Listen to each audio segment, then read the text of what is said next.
Okay, we're back again with the new Floureon Racer 250. This is an awesome budget quadcopter from gearbest.com.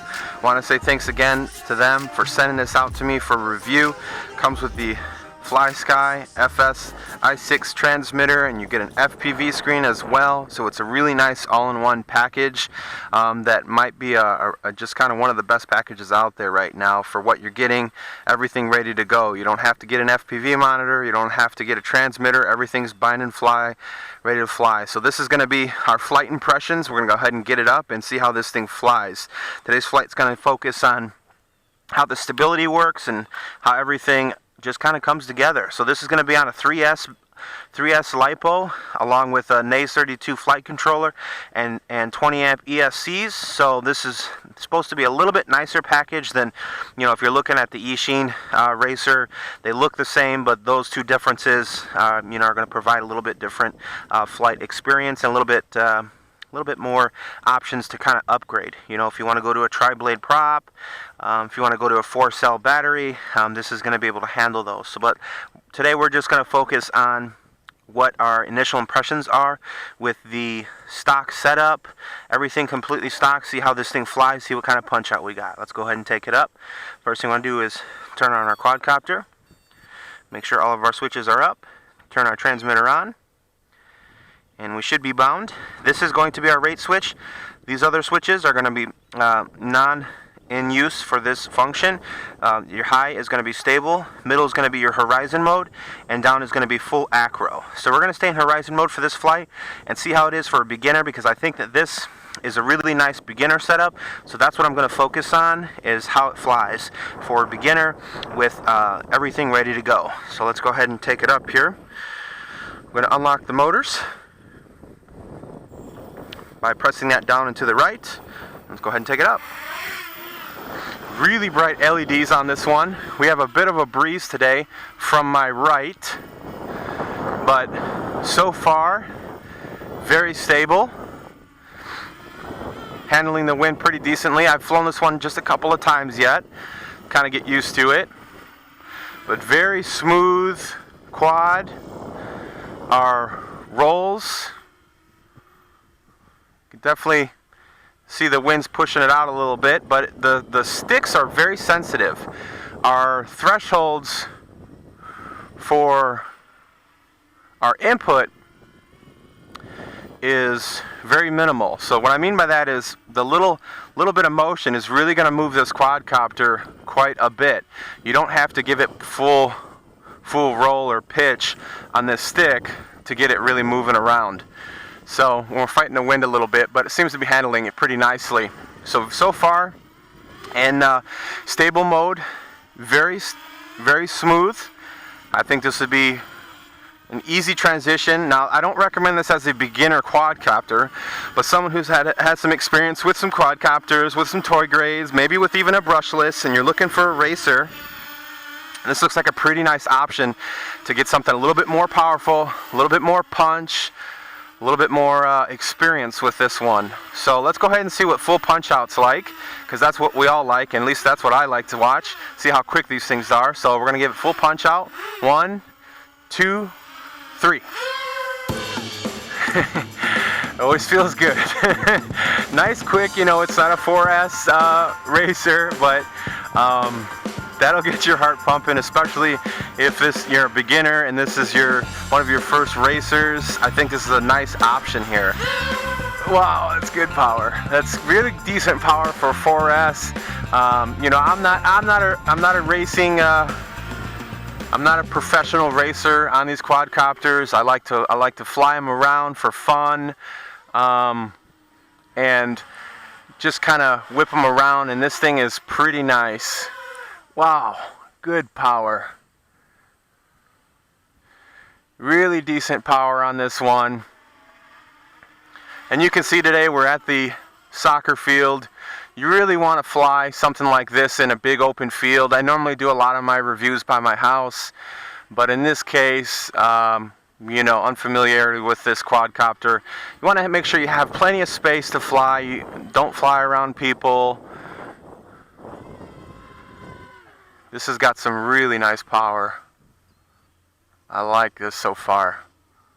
So this is just going to be our line of sight test, you know, showing you guys as a beginner, you know, is this a good option for me? You know, that's what I think a lot of people are thinking of, and as I started to grow within the quadcopter, you know, experiences, what should I buy, what shouldn't I buy? It's so confusing, so many options.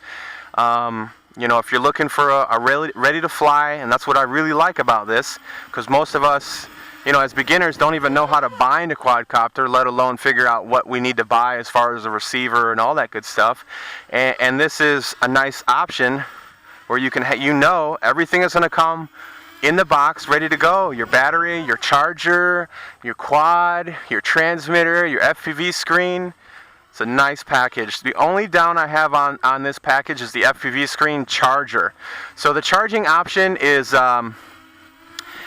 basically you got to come up with your own way to charge it. As far as I could tell, I've used a 12-volt battery charger, spliced the wires on the charger that came with the FPV screen, and that worked well to charge that FPV screen. It's nice and bright.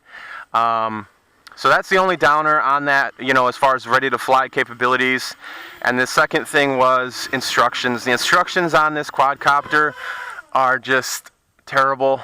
I mean, Floureon could probably do a much better job providing some better options. You know, I think they need to realize a lot of people are looking at these as a beginner quadcopter, and we don't know what we're looking at as a beginner, and we want to be able to read and learn about what we should and shouldn't be doing.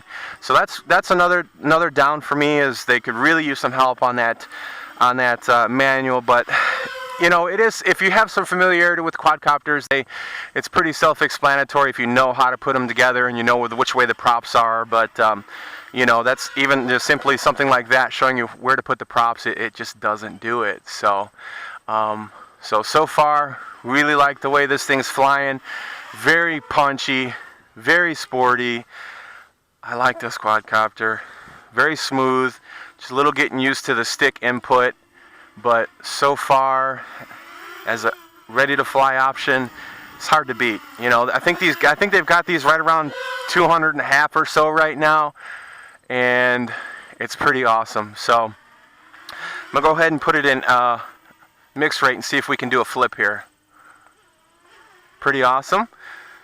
So that's going to give you stabilization, but still give you the capabilities of doing flips. Does nice tight flips for sure. Pretty awesome. Now the one thing with this is there is no low voltage warning on the LiPo, so you will need to keep mind of either your FPV screen or your transmitter on the voltage, because